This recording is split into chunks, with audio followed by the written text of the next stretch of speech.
bola, granila bola, miss, granila bola, rasta, granila bola. Importante kang skincare sa kuha. So sugod sa pagsulod nako niini nga kuan nga situation sa naabot sa immune management, siya nagtudlo sa mga kung paano gamiton ang skincare para unsaon paggamit, kung epektibo ba ni maayo siya sa imong kinabuhi para malami ka maayo. O kana lang.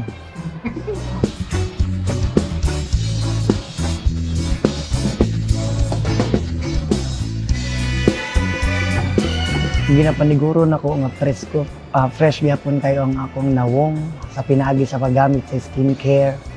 Kay sa matag adlaw nga among ga-perform kada adlaw.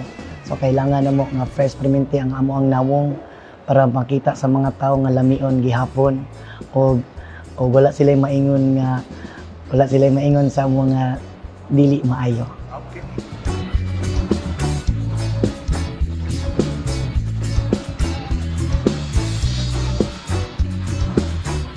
Kaya pinakadako na ko nga lesson sa skincare sugod sa pagsulod na ko sa pag-vlog. Ang skincare is mo na gini akong ginagamit sugod pa sa pag-abot. So ang skincare ay nakapabag ko sa akong kinabuhi. Bisag asa ta maabot di sa kalibutan, ginaayhag ko na mo tanan nga magamit mo og skincare tungod kay epektibo kayo o makapanindot gyud sa atong mga nawong.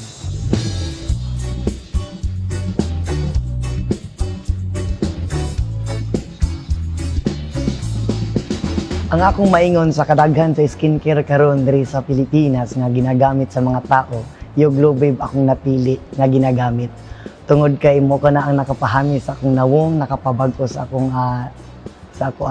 image sa kinabuhi og nakapalami kaayo sa akong pananaw sa mga tao sa kuha.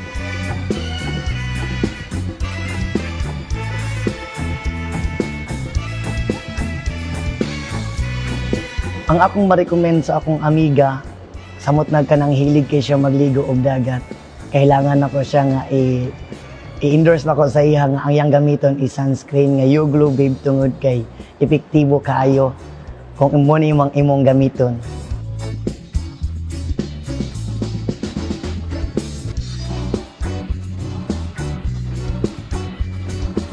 Once again, I am Elias GTV, no. Ginakahag ko kamong tanan, mga followers ako diha tanan nga magamit na og You Glow Babe nga product tungod kay mo kini makapahami sa atong nawong, makapalami sa tanan ug dili na ka maulo bisag asa ka moadto mo ni atong gamiton You Glow Babe nga product skincare. Hahay.